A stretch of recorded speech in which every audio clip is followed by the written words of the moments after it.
Greetings to all my friends out west and at Yankton. It's the 3rd of December and it's time for another video. So just going to catch you up on what's going on out at the farm. Right behind me you can see we've still got cows out on corn stalks. We've been really lucky. We've only had snow one time so far this fall. So the cows are out here doing me a big favor, harvesting this residue from the corn stalk plants. And they're going to digest that. And of course, they'll turn it into manure, which will help me grow next year's crops.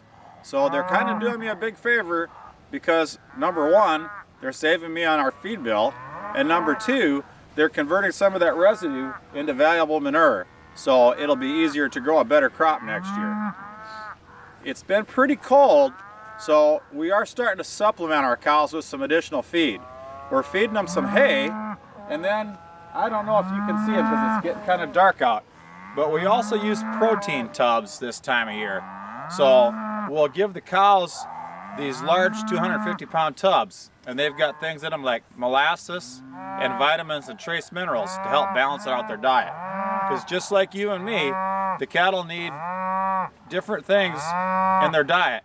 So in order to stay balanced, to get the energy and the protein and the vitamins and the minerals that they need, we have to complement the feedstuffs.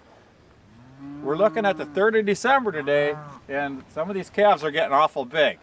But if the weather holds and it stays nice, we might go ahead and wait till the end of the month to wean them, and then we'll be able to wean our fall calves at the same time. So, knock on wood, so far so good on the cattle business. We'll run back in the yard and take a look around. Another thing that we have to do this time of year is make sure that we get our winter feed stocks ready to go. When you get to the end of November, you never know what the weather is going to do down the road. And so the guys have been busy.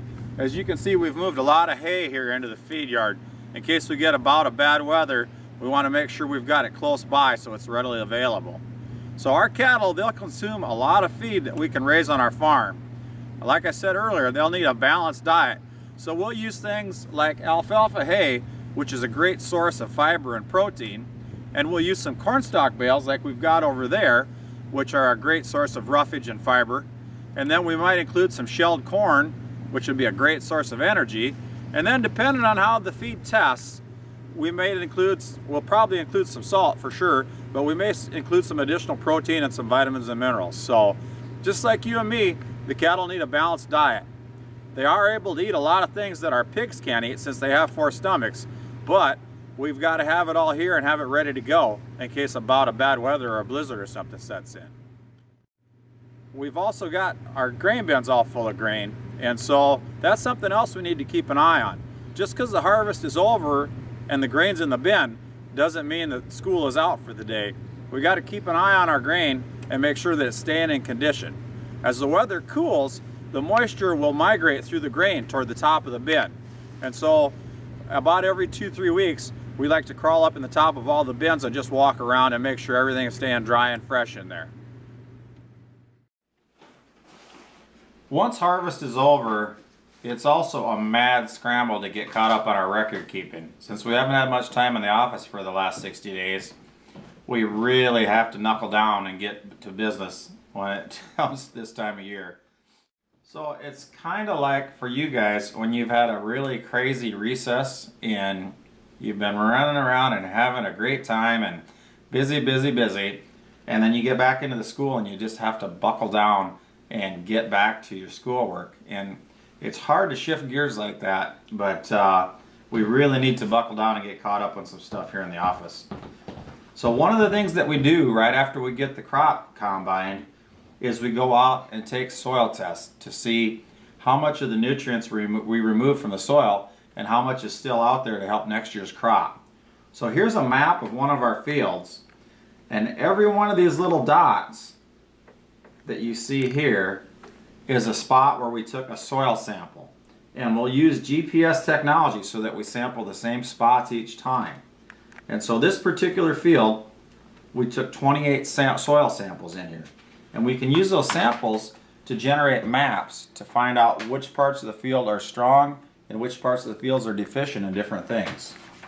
So we get a report back and it'll show the soil analysis from each of those spots. And then our agronomist will use it to generate maps so that we can tell which parts of the field need what particular fertilizer items. So, for example, this test here tells us the soil pH of this particular field. And you can see, like, these redder areas, they have a lower pH. They're pretty close to ideal at about 6 to 6.3. But we've got some green areas in this field where the pH is really too high to raise good crops. And so we'll probably apply some gypsum to those spots to neutralize the pH and make it a more ideal environment for the plants. You'll have areas that are high in some nutrients and lower in some nutrients, and areas that are high in pH and areas that are low in pH, and areas that are higher in salt, or areas that have more cation exchange capacity. And so these maps help our agronomists and help us understand how these fields are working, and it helps us to really pinpoint the areas that need attention and allow us to put our nutrients where they're needed to be. The other thing it does is when we get this analysis back, we can figure out which fields are the best suited to put manure for the next year.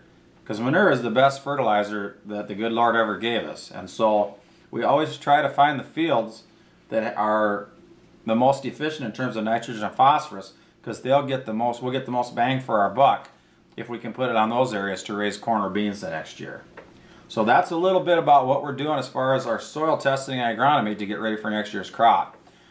The other thing that we're doing is trying to get caught up on our financial records. So we have all these sheets that tell us how many bushels of grain came off each particular field. And then we've got other sheets that tell us what our particular expenses were on that field. And so in December then we'll do closeouts on each field. So we'll take how much we spent and then how much grain we got off the field, and we can figure out if that particular field made us any money or not. So I just want to tell you guys, get really good at math and science, because we're doing that stuff all the time here at the farm. And no matter what career you choose, you're probably going to be doing it there too.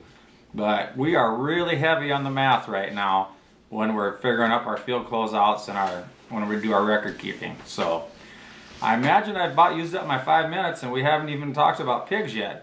But we'll try to spend a little more time talking about the livestock side of things next month. Hope you guys have a great holiday season, and thanks for joining me.